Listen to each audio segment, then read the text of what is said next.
systems are a little bit less expensive.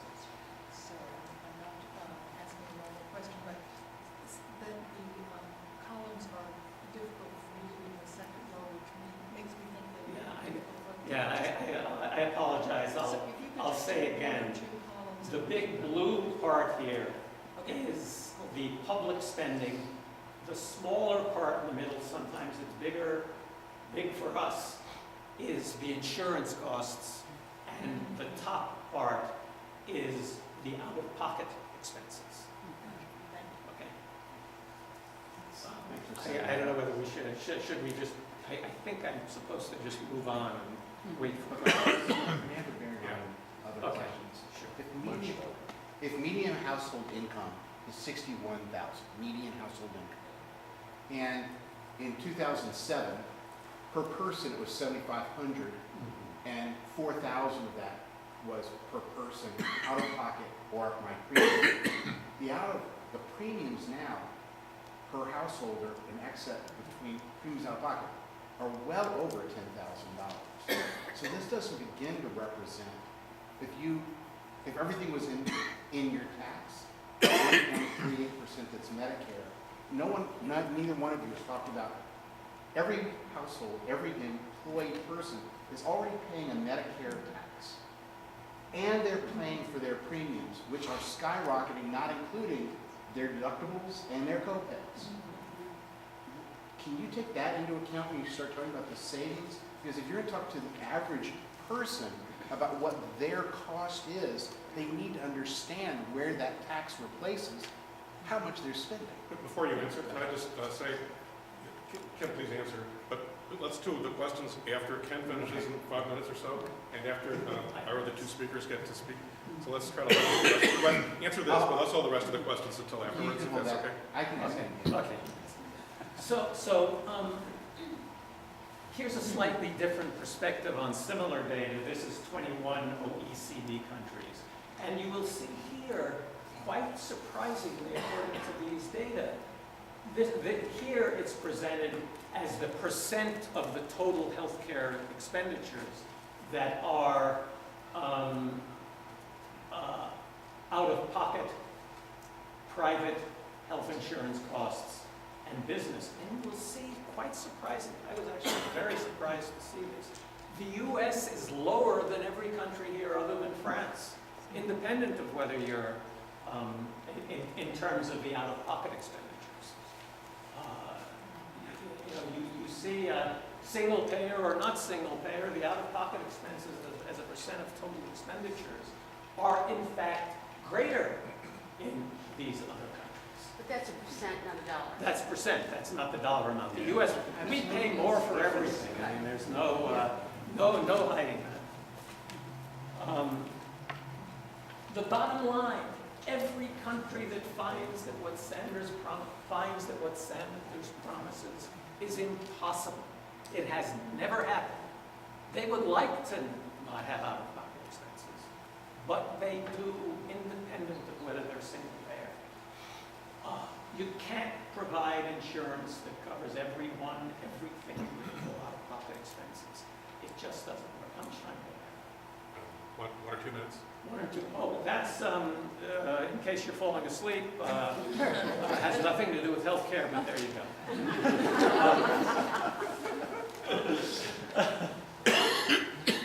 A couple of other points that I really, really want to make. I'm going to skip a lot of this stuff at the end here. I know this is going to take too long. There are 160 million people, 181 million if you believe a Census Bureau study recently, who have workplace insurance. Does anybody here believe that those people are going to sit back quietly and say, sure, you can take away my insurance. I believe you that what's coming up next is better. Most of those people like the insurance they have. I won't go into the psychological component there. There are 22 million purchasing their own insurance. Even the Medicare folks, erroneously, by the way, will be nervous because 20 million of them get private insurance through Medicare Advantage programs. Healthcare is 18% of our economy. It's as big as the economy of France. Are we really going to trillions of dollars that currently go from employers to insurance companies and totally redirect that elsewhere. Inevitably, when we do that, there are going to be winners and there are going to be losers. Here's an example of the losers for those of you who may like unions. I like unions. I really support them. That camp we went to as a kid, we used to sing the old Woody Guthrie union songs all the time. I still remember some. But here are some data coming out of the Bureau of Labor Statistics. They're old data, so 10 years old. 43% of union members pay $0 for their health care. UAW workers also have no deductibles. And if you look at the data they pay, they do have out-of-pocket expenses. They're small. When you add these 43% out, there are about 14.5 million union workers in the country. 7% of non-union workers. Really good to be a member of a union. Tell your friends. There's 20 or 30 million people, if you include the families, who don't pay anything currently for insurance. Many of them pay nothing in deductibles. Are you going to want to run for president and go to Michigan and tell the folks there that you're going to take away their health insurance and give them something better? I don't think so. And it's part of the enormous challenge of how do you figure out how you do this? And not only are you going to tell them you're going to take away their insurance, but as a bonus, you're going to increase their taxes. Yeah, there's a way to win votes. I think I'm going to skip through this. These are the exact same data and show. I will say that what is happening now around the country is that we are seeing, as Ed indicated, we're seeing politicians pull away. Single payer failed in California. It failed in Vermont. It lost in a referendum in Colorado by this amount. New progressive governors are proposing all sorts of wonderful things. Kudos for Sanders because he's the one who facilitated this kind of happening. They're not proposing single payer. The governor of Colorado, who's not on this list, is still talking about single payer despite this history. Could we really have single payer nationally if we can't have it in the states? I'll skip that one. Elizabeth Warren has pulled away. She says, my goal is affordable health care for every American. There are different ways to get there. She's right. There are different ways to get there. Gallup found that 70% of people with private insurance like their insurance. 85 of them, I figured, 70 to 85, depending upon the precise question that's asked. Do we really want to go to these 160 million people and tell them we're taking your insurance away because we got something better? I don't think so. France, Germany, all of these countries do not have single payer, and they have wonderful healthcare systems. They have a mix of public and private spending. The private spending is carefully regulated in a way that we have to do here. Obamacare went part way, not nearly far enough in that regard. The Swiss healthcare system is astonishingly similar to Obamacare, only, to take a quote from the Times, a lot better functioning version of the Affordable Care Act is the way they put it. There's a recent House plan. I guess I need to stop here, because I know people are going to start getting upset if I'm taking too much time. But the basic notion of all of this is that politicians are pulling slowly away from the notion of Medicare for all because they understand the problems and they're beginning to appreciate what they are asking people to do. For the Canadians, Canadians in the audience, you really do have longer waiting times. So the bottom line, and I will stop with this in the next slide, I will not get to my specific proposal as to what we should be doing. It's the Dolores-Sharansky bill in the House is the direction we should go in. But you don't need single payer to have universal coverage. High quality, reduced cost. What has happened is that Medicare for all, in many people's mind, has become the goal. The goal is universal, affordable, high-quality health care. Medicare for all is one way to get there. There are lots of other options. And if you haven't looked at those other options, you haven't done your homework. It is intellectually inappropriate to support Medicare for all if you haven't said, is it better to do it that way or that way or that way? And it's inappropriate intellectually to support what I've had to say if you haven't explored Medicare for all and asked, is that a better way to go? Finally, and I'll stop with this slide, there are many ways to pursue universal coverage here without remaking 18% of our economy, without canceling the insurance of what really is close to 200 million people, without the loss of 1 to 2 million healthcare jobs. That's what Giacomo estimates. Without trillions of dollars in new taxes, without the pretense, and it is a pretense, that eliminating the insurance industry is feasible. I don't like the insurance companies anywhere any more than anybody here does. What I say to myself is, get over it. It ain't gonna happen. Deal with the real world. We are not going to get rid of the insurance companies. And according to the rest of the world, all of whom have insurance companies that are highly regulated, we probably shouldn't get rid of the insurance companies. We should regulate them so they can't do the awful things that they currently do. And finally, we can do it without giving the Republican Party all of these bits of ammunition that they can use in the next election. That the Democrats are doing this, that, and that. And without changing the subject from the Affordable Care Act and the awful things they want to do to people's health, to being defensive and having to defend these things. And with that, I'll stop. I have a lot more slides. But,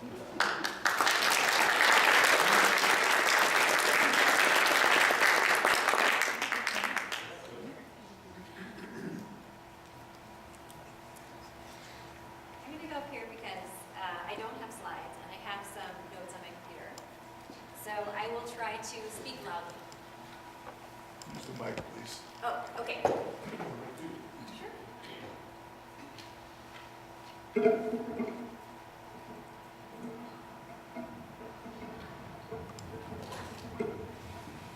I was on the AV team in high school. All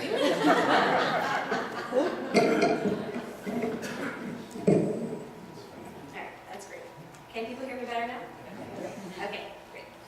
So I'm Jillian Shimon, and I'm an OBGYN, and I work at Barnes Jewish Hospital and at Washington University.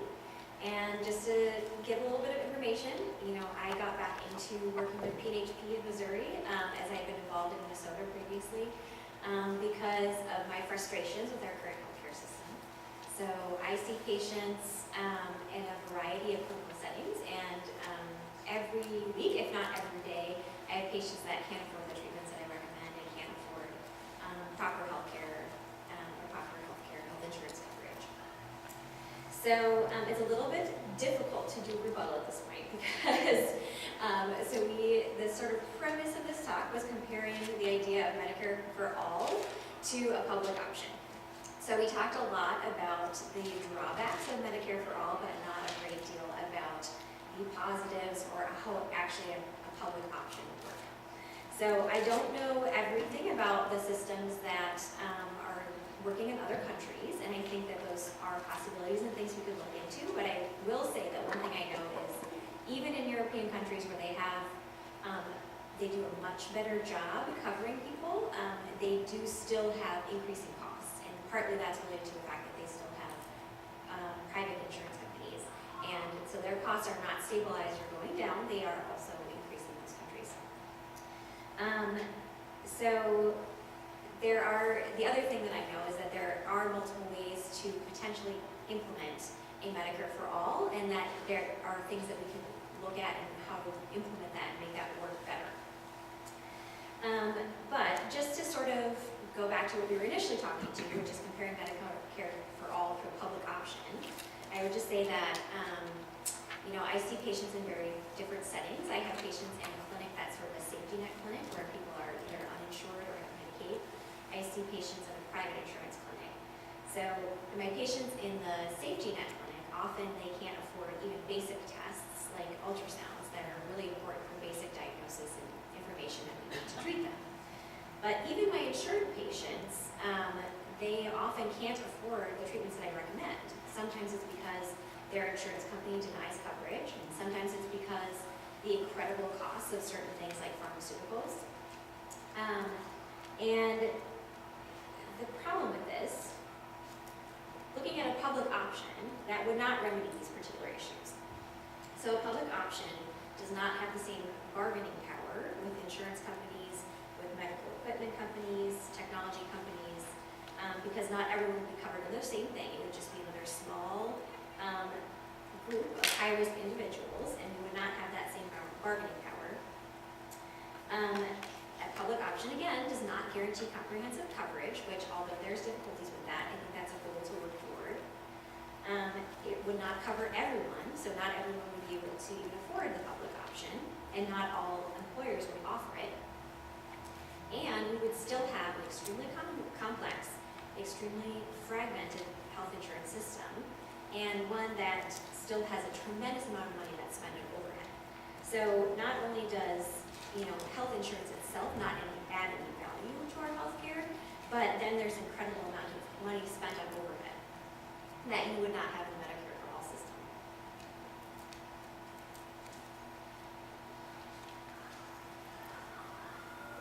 So another way that our patchwork system leads to unequal coverage is that there's very different coverage based on what kind of health insurance you have, and that would probably be the same issue for a public option.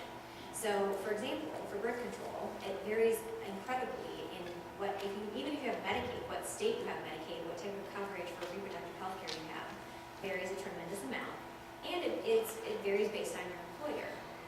So, I think we all can learn something from that Hobby Lobby case, is that insurance companies or companies that provide insurance can deny certain types of coverage based on their belief system, and that is not something that is fixed by public option. And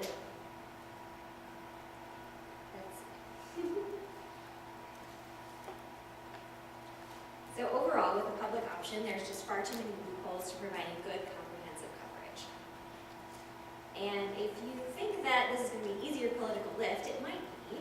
However, Republicans and conservatives don't even support the ACA, which is sort of a very minor change to our healthcare system. And the ACA used to be, as Representative Walker said, used to be Roundcare. So Roundcare was something that came around when he was the governor of Massachusetts, and it basically is the ACA. And it was more popular with Republicans at the time, but once it became affiliated with a liberal politician, it was not popular. So even if it's a potentially an easier political lift, it's not going to be an easy political lift. I would also argue that there's been, with the 2018 blue wave, there's been sort of a push towards more progressive issues. So a lot of people who were elected in the 2018 blue wave were running on progressive issues, and even in Missouri, which is not necessarily the most progressive state, despite all of us sitting here, there were a lot of amendments that were passed that were very progressive. So repealing the right to work, lobbying campaign finance reform, and legalization of medical marijuana were all very progressive ideas that were passed in amendments. So I would say that the main thing for me is that we have tried the incremental approach for decades, and it has not worked. And as much as I support Obamacare, it doesn't contain any any sort of cost controls for our system, and it has not controlled any of our healthcare costs, and it has not gotten my patients the coverage that they need. So what we need is a bold and comprehensive solution, and that is Medicare for all.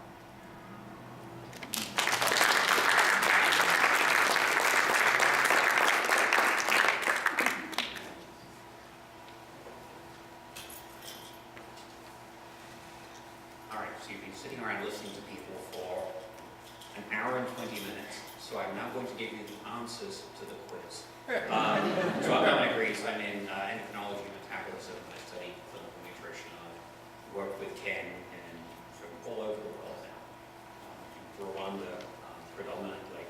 And I am incredibly cheap, and I am very much the contrary, so I feel like I fit in quite well here. And as somebody who had the fortune or misfortune of growing up in the British healthcare system, I can tell you the British healthcare system is very, very popular within the population. People love it. People are very upset about the economic pressure that has been coming on the NHS. And a large amount of the economic pressure that's come on the NHS has not actually come as a result of the government, it's come as a result of physicians, all of whom as part of the contract are allowed to have their own private clinics that reimburse them more significantly more for performing the same procedures, and that's fine. They're capitalists. That's how a capitalist system works. So you have to figure out ways of cost containment. And I guess you're always supposed to use an analogy and a joke in a talk. I remember when I was getting married 20 years ago, I ran to my father-in-law, and he said, "Oh, the rest of the family decided they're going to do this, that, and the other. It's increasing how much money I'm spending." I said, "What about the wedding budget?" He said, "Well, as you learn when you're the father of the bride, there actually is no budget." And that's what we have for healthcare. I mean, it's absurd how much money we spend on healthcare. It's absolutely ridiculous. Most of it is non-evidence-based, and there is an enormous amount of waste that needs to go. No to waste out. How many of you in this room have had your knee scoped and had little bits of meniscus removed? Right. What if I told you that was a completely useless procedure? And it was not going to do anything at all to help the long-term health of your knee. And yet, as a group, we probably spent $10,000 or $20,000 on that procedure, and you have all of the risks. How many of you have had a stent placed? What if I told you in the setting of the stent, you could take your medications, and over the next 5 years, you would save yourself a lot of heartache, taking blood thinners and other medications to control the risks of that stent, and you would actually have as good, if not a better outcome in a majority of cases, and would save yourself about $30,000 or $40,000 in healthcare costs. So what we have right now is we have a socialized for-profit system. But make no mistake, everybody in this room, if something catastrophic happens to you, it gets taken care of. And it falls on people, the tertiary care health centers, and that cost and the uncertainty of that cost and reimbursement gets distributed across the whole society. We all pay for it. We already have a single health system. It's Muggins here. It's all of us in this room who pay money. And what we have are the poorest of the poor, the most under-resourced groups who get absolutely no health care at all. So I see that the majority of the patients I see are people who suffer from obesity or they have type 2 diabetes, which is about 30% of the population.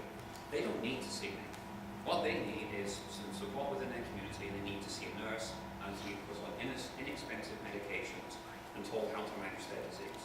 And even if you don't achieve perfect control, you have tremendously helped those people rather than getting rich urban socialite like Ken Schechtman's blood sugar ever so slightly better with a series of very, very expensive medications. So as a group, we have to decide what we're going to pay for.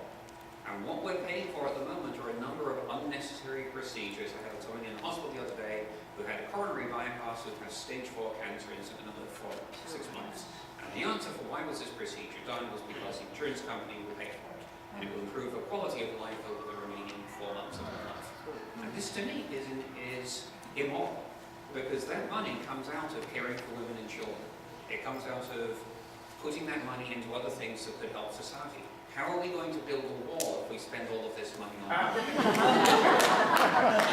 But we're attracting great minds to go into healthcare on the basis of earning lots of money, whereas they could be doing lots and lots of other things. A lot of the stuff that we do does not require a physician to take care of this. And if you wanted an efficient healthcare plan, I think you can look to some degree at the VA system, where they have overhead costs of about 5%, and their outcomes are as good as any private health insurance company, because they have, yes, you only have, if you want a blood pressure medicine, they're going to start with this blood pressure medicine, then they're going to on to the next one, and this is evidence-based medicine. Do you know how the reimbursement for the procedures that everybody in this room will have done is set? Do you know how Medicare reimbursement is actually set? This is amazing, right? So Medicare is advised by the American Medical Association. We have a panel of 26 doctors, 22 of whom are subspecialists, and they all sit down in the room and they decide how much should be reimbursed for a procedure. And what do you know, over the last 10 years, the cost for medical procedures have gone up about 300%. And the cost for primary care, like Gillian and myself predominantly do, has stayed essentially flat. So we spend lots and lots of money on expensive, often unnecessary procedures, rather than spending it in helping women protect their reproductive rights, feeding malnourished children. You want to see how effective feeding children is? Look at the Dutch in 1940 when the Nazis invaded. 25% of Dutchmen were as short as men. Actually, they were even shorter than me. They were too short to join the army, under 5'8". By the year 2000, the average Dutchman born today can now expect to be 6'1". And they did it all by putting in place a very strong prenatal program. So women got dental care, and children got dental care, and everybody got vaccinated, and we made sure they had adequate social welfare. And this has an enormous impact on society. And so if you want to spend money on something that's going to work, what you can do, what I would do is I would put in place a bare bones, basic, essential healthcare policy that covers you against a medical catastrophe, you go on vacation and get pneumonia. But it also only covers you for procedures which actually have an evidence basis behind them. Exactly what Ken was saying. And then as a group, we have to decide, so the British have this wonderful acronym called NICE, the National Institute for Clinical Excellence, which sounds fantastic, doesn't it? They are what the Republicans would call the celebrity death panels. So they sit around and they decide which drugs the country is going to pay for. And they do a cost analysis, and they say, if the drug costs this much, we'll pay for it. If the drug costs more than this, we can't afford it. And last time I was back there was a new MS drug available, and I'm not saying MS isn't a bad disease. This drug was going to save the lives of 13 people in England over that year, and it was going to add about £10 million to the budget. And they said, we can't afford this within the cost. Okay, so what do you know? The next year the company came back with an 83% cut in price, and they said, okay, this fits within. Right? And so people will always say, oh, you can't restrain drug development costs. Drug development costs have bugger all to do with how drug prices are set. The average drug reimburses all of its development costs within the first year of appearance on the market, and everything else out from there is profit. So for diabetes, for example, the average cost of diabetes medication, so insulin, has gone 350 to 550% over the last 10 years. All of these medications are out of patent, and there have been legal maneuverings and wigglings to stop them from being able to become generic versions. And yet we don't use these in the UK because they're too expensive. And so we use cheap insulin. That has now been shown, was in JAMA just recently, has exactly the same outcomes, but costs you less than 1/10 of the price per month. And you can easily put this sort of thing into a public health program and say, yes, we're not going to pay for this procedure, or if we are going to pay for this procedure, this is how much this procedure costs as a weighted average with the acuity of the patient. You wouldn't take the car in and say, yeah, fix the oil. And they say, yeah, well, the car was in and so it's $5,000. That's what we do in healthcare, right? Because we don't pay for a particular thing to be done. We pay for the routine care of the patient. So if you want to have a healthcare system, what you're going to have to do is decide and be grown-ups about it and say what you're willing to pay for and how much you're willing to spend. And then if you put that in as a public option where you have a bare bones thing, and I think it's disgusting when we're cutting back on pre-existing conditions and we're not providing care for pregnant women and children, that to me is unconscionable. I don't know how anybody who claims to be part of any sort of Christian group can claim this is okay. This would be a very effective cost containment strategy and far superior to a national plan. And I'm getting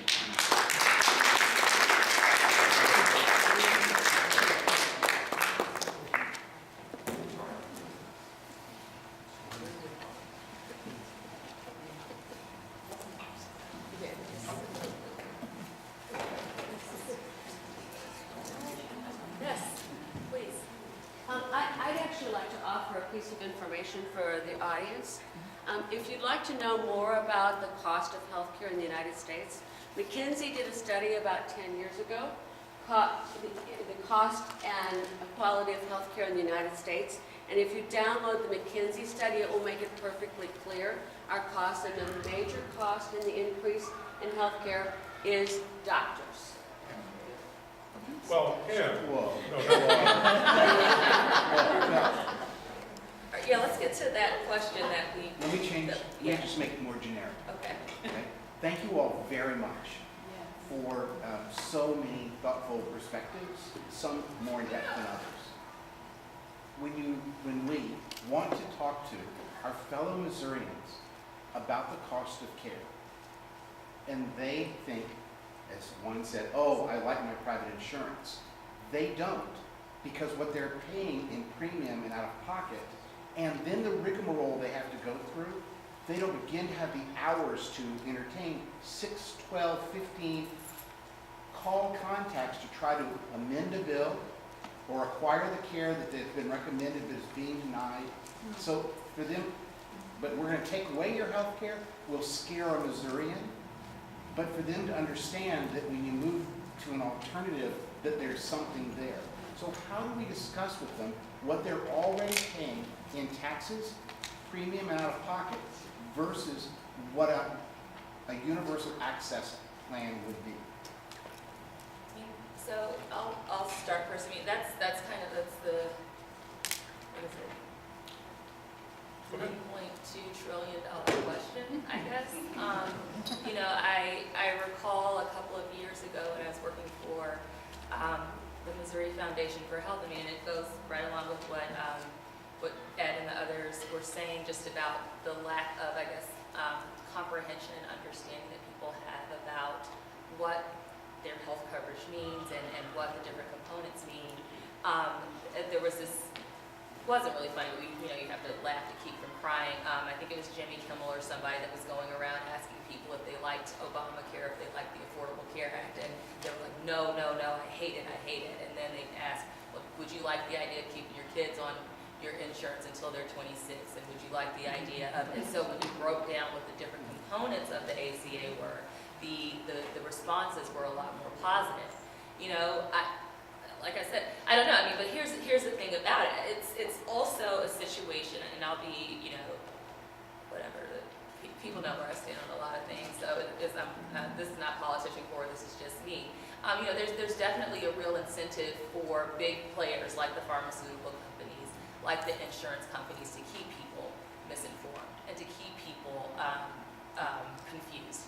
I'm a healthcare attorney. I've got a master's in public health. I was a health law professor, and I don't look forward to having to call the insurance companies to try to negotiate issues and try to negotiate prices. So, just for my, constituent or the average person, I can only imagine what they have to deal with.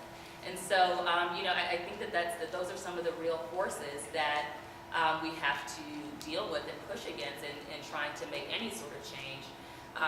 And kind of the other alternative is, which is, it's the nature of how these things work. I mean, my husband works for CVS, which was just acquired by Aetna, or the other way around, I can't remember. I kind of have said tongue-in-cheek that we are going to a single-payer model in America. It's just going to be a single-payer private insurance model. It's going to be, the single payer is going to be these mega insurance companies.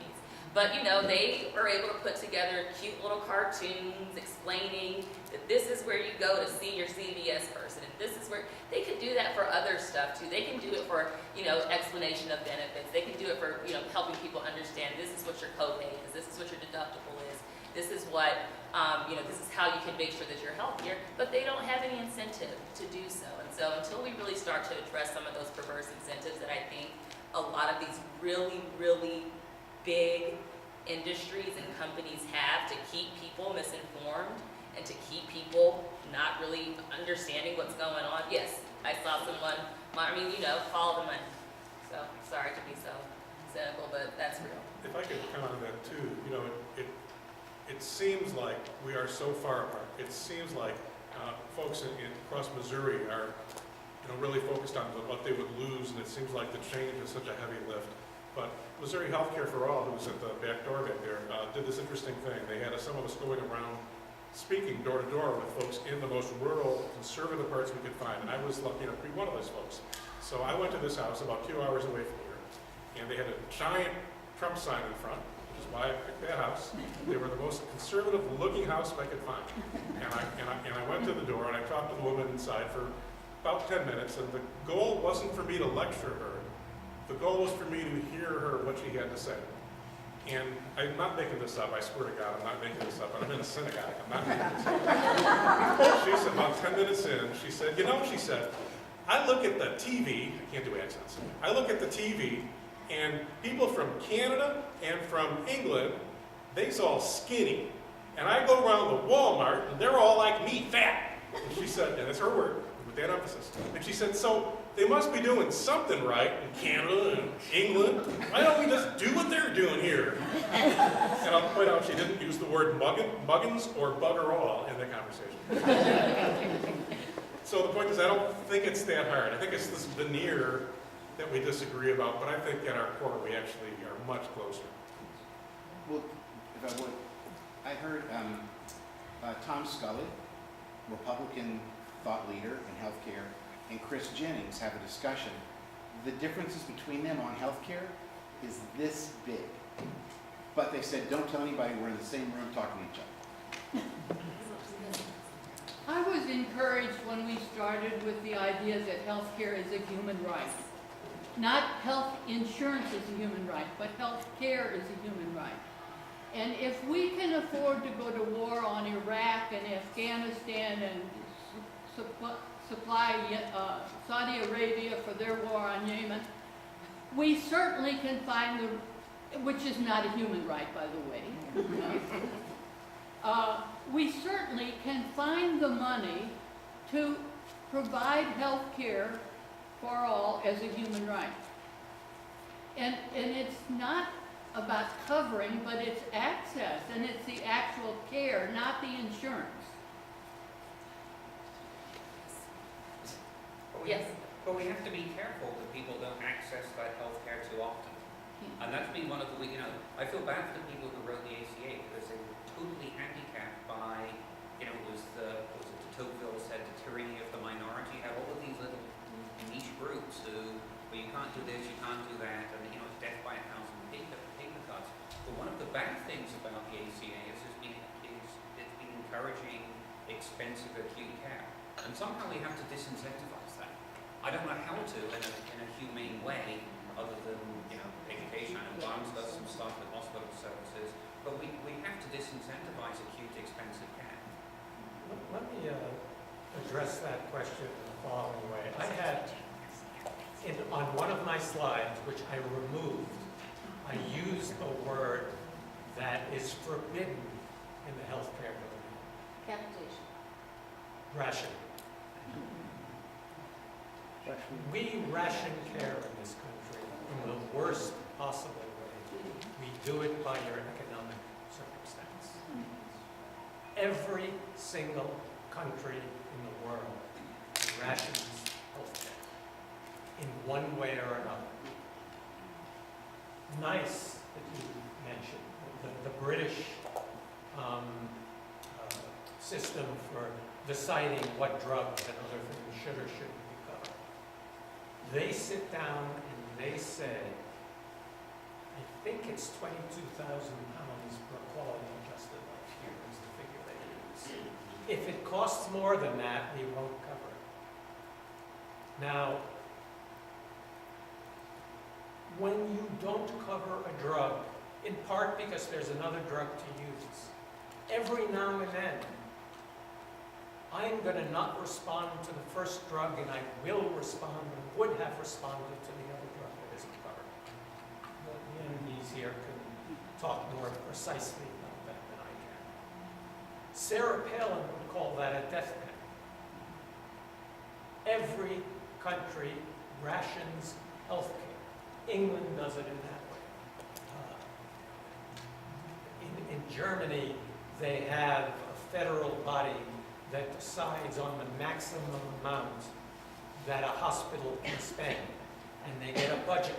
And then the hospital decides how to ration The reason you have to do that is because healthcare is so god-awful expensive these days. You have to make those decisions. Medicare for all, and the bottom concern about it is that it refuses to make those decisions. It promises that we will cover everybody, everything, at no cost.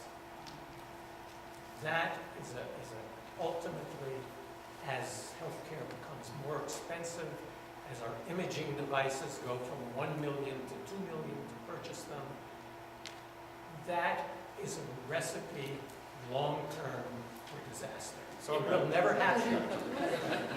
So I must respond to that, if I could. So first, there's no one who says anything should cover everything for everybody all the time. You may think you need a waterbed in your house to take care of your knee arthritis. I'm pretty sure that's not, and I've had people ask for that. No one is saying cover everything for everyone all the time.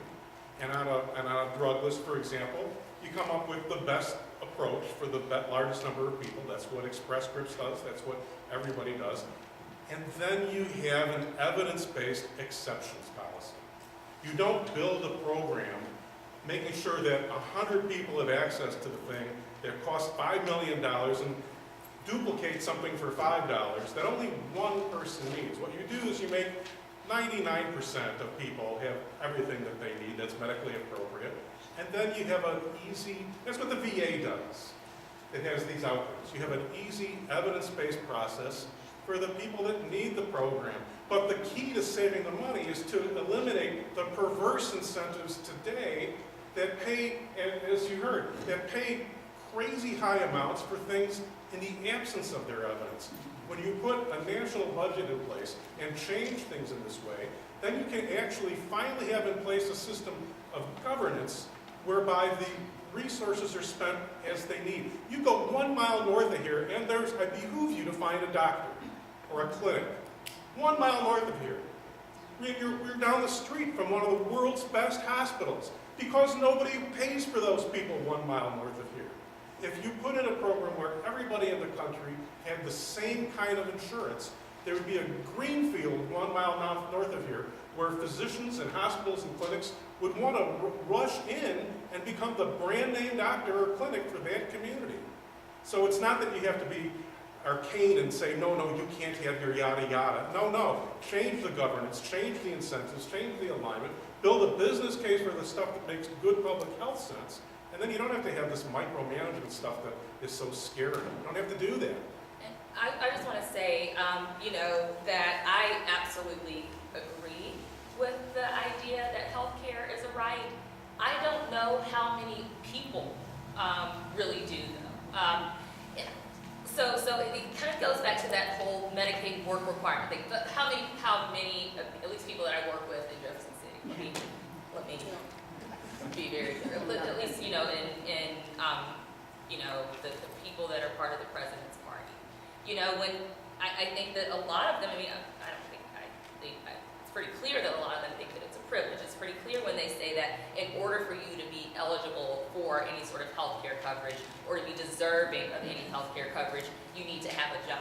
It's like those sorts of implicit sorts of things that they're saying, I think really kind of go against, and again, I think are pretty uniquely American, go against the basic sort of premise that healthcare is and should be a right. So when we start talking about things like what unions will lose if we move to a Medicare for all system, or whether or not people should, get deductions on co-pays if they're in Medicaid and work. What we're also kind of tacitly doing is saying that healthcare is somehow some sort of a reward for somebody doing something good as opposed to it actually being viewed as a right. Well, we're also very worried about fetuses and embryos. Well, yeah.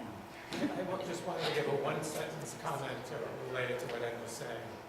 And that is that everything that Ed suggested is right on the money and can be accomplished vastly more easily. Not easily, but vastly more easily without going to the single. I want to actually turn to community catalysts. No, sure. So I think there's two political hot buttons in the U.S. that don't often come up in this conversation, but Dr. Schechtman actually referenced both of them, and I'm curious to get people's take on them, is religious freedom and women's reproductive health care and access to abortion. And I'm just curious how other countries have navigated that, and how do you think both of those topics factor into this conversation? Well, and I can't address how other countries have dealt with it. I think other countries are not quite going the same direction as far as how we feel about reproductive health care rights. Even, Ireland, which is an extremely Catholic country, recently said, you know what, we need to have abortion. So we're a little unusual in that respect. But I think the thing about Medicare for All that's really one of the things that's very magical about it is that everyone can have it, including all of our people in positions of power. So Representative Walker would have it, President Trump would have it, everyone would have it. And so it's hard for people to look their colleague in the eye and say, you don't get to have birth control. And it's like, well, I don't know that most women would stand for that. The abortion thing is another whole issue that's very difficult. And it's very hard because it becomes a religious issue. If you look at it as a public health issue, it definitely is, there's no question it's beneficial for people to have coverage for abortion care. But people don't really want to look at it as a public health issue, certainly not in Jefferson City or. I mean, in the country of Missouri, where I work, obviously it's Missouri. The folks from the GOP are very proud of their very unconstitutional abortion ban that they just passed. But one of the things that kind of came up in a separate discussion, which I think you really are hitting the head or the nail right on the head, is there was a debate about allowing for birth control pills to be given by pharmacists instead of there being a physician requirement to write a prescription. And in the debate, in the discussion, a male GOP representative got up and tried to claim that birth control was abortifacient, I think was what he was saying. And if you could have seen my conservative female colleagues on the other side of the aisle, including one who had said, she'd been on birth control for 37 years, get up and be like, there's no way you're going to make it seem like me taking birth control is somehow, it ended up kind of being a really sort of an interesting coalition building moment. And so, I think that there's definitely something to be said when maybe some of those folks in power are a little bit more, or a little bit overconfident and overplay their hand and start to try to demonize some of these things. And I think that there is some value that could be seen if you just know that everybody is covered and looking someone in their face and saying, well, I'm going to take away your abortion or take away your birth control. But I also think it kind of gets to one of the sort of genius things about the Affordable Care Act, or as bad as it is, or as bad as it doesn't address everything that needs to be addressed. It's really, really difficult when you give somebody something, when you give somebody a benefit, when you give somebody access to something, to then take it away. It just, it just becomes so entrenched, it becomes so ingrained, it becomes such a part of culture.